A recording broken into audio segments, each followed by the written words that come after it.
చేస్తూ ఉన్నారు. నేను అడుగుతా ఉన్నాను ఒకటి, ఇలాంటి దారుణమైన పరిస్థితులు ఎలా ఉన్నాయి, ఎంత దారుణంగా ఉన్నాయి అని చెప్పి ఒకసారి గమనించాల్సిన అవసరం ఉంది. చంద్రబాబు నాయుడు గారు ఎప్పుడూ కూడా ఆయన ఏ రోజైనా కూడా ఆయనకు ఒక మోడస్ ఆపరాండా ఉంటుంది. ఆ మోడస్ ఆపరాండా అనేది ఏంటంటే వంచనకు తోడు ఒక గోబెల్స్ సిద్ధాంతం, గోబెల్స్ ప్రచారం. తాను ఒక మనిషిని అప్రదిష్ట పాలు చేయాలనుకున్నా, తాను చెప్పిన మాటలన్నీ కూడా తాను తప్పాలనుకున్నా ఒక మోడస్ ఆపరాండా అనేది తాను ఎప్పుడు కూడా ఫాలో అయ్యే కార్యక్రమం. ఆ మోడస్ ఆపరాండా ప్రకారం ముందుగానే తాను ఒక కథను సిద్ధం చేస్తాడు. ఆ కథను తాను చెబుతాడు. తన ఈనాడు, తన ఆంధ్రజ్యోతి, తన TV5 తనకు సంబంధించిన ఈ మీడియా సామ్రాజ్యాన్ని ఉపయోగించుకొని ఆ కథను ముమ్మరంగా ప్రచారం చేస్తారు. వరుసగా ఆ కథనాలే వచ్చేట్టుగా చేస్తారు. దాని మీద డిబేట్లు కూడా పెడతారు. మంత్రుల నుంచి కింద స్థాయి వరకు కూడా అయ్యే మాటలే మాట్లాడిస్తారు. మాట్లాడించిన తర్వాత ఆ డిబేట్లలో ఉన్న ఒపీనియన్స్ ఇచ్చే వాళ్ళందరూ కూడా వీళ్ళ మనుషులే, వాళ్ళు కూడా అవే ఒపీనియన్లు వచ్చేట్టుగా చేస్తారు. చేసి చివరికి ఏమంటారు, రాష్ట్రం క్లిష్ట పరిస్థితుల్లో ఉంది కాబట్టి చంద్రబాబు నాయుడు చేసే ఈ పని జస్టిఫైడ్ అని చెప్పి దాన్ని మళ్ళా వీళ్ళంతకు వీళ్ళే రాటిఫై చేసుకుంటారు. ఎగ్జాక్ట్గా ఈరోజు ఇదే జరుగుతూ ఉంది. చంద్రబాబు నాయుడు అనే వ్యక్తి ఈ మోడస్ ఆపరాండా సొంత మామ ఎన్టీ రామారావు గారిని వెన్నుపోటు పొడిచి ఆయన పార్టీని లాగేసుకున్నప్పుడు ఇదే మోడస్ ఆపరాండా. అప్పుడు పాపం లక్ష్మీపార్వతి గారిని నాశనం చేసేశారు. చంద్రబాబు నాయుడు గారు బీజేపీతో పోవాలనుకున్నప్పుడు ఇదే మోడస్ ఆపరాండా. బీజేపీని మళ్ళీ తన్నేటప్పుడు కూడా మళ్ళీ ఇదే మోడస్ ఆపరాండా. సిమిలర్లీ ఎన్నికలప్పుడు వాగ్దానాలు ఇచ్చేటప్పుడు ఇదే మోడస్ ఆపరాండా. ఎన్నికలలో వాగ్దానాలు ఎగరగొట్టేటప్పుడు కూడా మళ్ళీ ఇదే మోడస్ ఆపరాండా. ఈరోజు ఇదే మోడస్ ఆపరాండా మళ్ళీ కొనసాగుతూ ఉంది.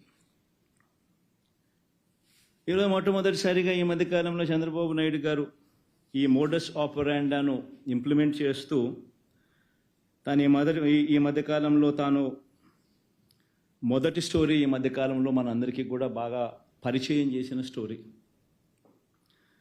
రాష్ట్రం ఆర్థికంగా ధ్వంసం అయిపోతూ ఉంది అన్న స్టోరీ. అందుకనే నేను రెగ్యులర్ బడ్జెట్ కూడా ప్రవేశపెట్టలేకపోతా ఉన్నాను. రాష్ట్రం ఆర్థికంగా ధ్వంసం అయిపోయిన పరిస్థితిలో ఉంది అని కూడా చెప్పుకొచ్చే కార్యక్రమం జరుగుతూ ఉంది. ఇవన్నీ కూడా మనం చూస్తూనే ఉన్నాం. ఈ మాదిరిగా నిజంగా రాష్ట్రం ఆర్థికంగా ధ్వంసం నిజంగానే అయిపోతా ఉందా, అయ్యిందా అని ఒక్కసారి గమనిద్దాం. ఒకసారి నిజంగా మనం కూడా వాస్తవాలు కూడా ఒకసారి మన ద్వారా, ఎందుకనంటే ఇవన్నీ కూడా ఏమిటంటే సమస్య ఏంటంటే ఇవన్నీ కూడా ప్రజలకు తెలియాల్సిన అవసరం ఉంది, ప్రజలు ఆలోచన చేయాల్సిన అవసరం ఉంది. మరీ ముఖ్యంగా బాధ్యత కలిగిన విలేకరులుగా ఉన్న మీరు, బాధ్యత కలిగిన మీడియా హౌసెస్గా ఉన్న మీరు ప్రజల దగ్గరికి తీసుకొని పోవాల్సిన వాస్తవాలు కూడా ఇవన్నీ. నిజంగా ఒకసారి గమనిస్తే ఏ రకంగా చంద్రబాబు నాయుడు గారు వాగ్దానాల నుంచి, తానిచ్చిన మేనిఫెస్టో వాగ్దానాల నుంచి తాను తప్పుకునేందుకు ఏ రకంగా తాను స్టోరీ తాను బిల్డప్ చేసుకుంటూ పోతా ఉన్నాడు అని ఒకసారి గమనిస్తే, రాష్ట్రం ఆర్థికంగా ధ్వంసం అయిపోయింది అనేది మొదటి స్టోరీ కింద తాను మీడియా డిబేట్లను మొదలెట్టాడు, మాట్లాడడం మొదలెట్టాడు, గవర్నర్ ప్రసంగంలో కూడా తీసుకొచ్చాడు, ఇవన్నీ కూడా మొదలెట్టాడు. ఒకసారి గమనిద్దాం. ఒకసారి ఎన్నికల దగ్గర నుంచి చంద్రబాబు నాయుడు గారు ఇంతకుముందు ఊదరగొడుతూ మాట్లాడిన మాటలు ఏమిటి, చంద్రబాబు తన మీడియా ఇద్దరు కలిసి రాష్ట్రంలో అప్పులు 14 లక్షల కోట్ల రూపాయల అప్పులు అని చెప్పి ఫస్ట్ ఊదరగొట్టారు. మీకు అందరికీ గుర్తుండే ఉంటుంది.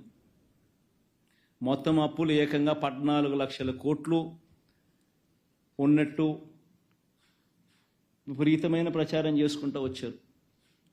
మొట్టమొదటగా ఒకవైపున 14 లక్షల కోట్ల అప్పులు ఉన్నాయని ఒకవైపున చెప్పుకుంటూనే మరోవైపున సూపర్ 6 అన్నారు, సూపర్ 7 అన్నారు, సూపర్ 10 అన్నారు. అవన్నీ మళ్ళీ సపరేట్గా వాటికి సంబంధించిన ప్రచారం మళ్ళీ సపరేట్గా ఇచ్చుకుంటూ వచ్చారు. చివరికి చంద్రబాబు నాయుడు ముఖ్యమంత్రి అయినాడు. ఎన్నికల్లో తాను చెప్పిన మేనిఫెస్టో హామీలను అమలు చేయాలి అని చెప్పి ప్రజలందరూ కూడా అడుగుతూ ఉన్నారు. అడగడం మొదలు పెట్టేసరికి చంద్రబాబు నాయుడు గారికి మళ్ళీ ఈ 14 లక్షల కోట్లు తాను చెప్పింది గట్టిగా ముందుకు తీసుకొని పోవాల్సిన అవసరం ఉంది అని చెప్పి గోబెల్స్ ప్రచారంలో భాగంగా మళ్ళీ అడుగులు వేగంగా ముందుకు వేశాడు.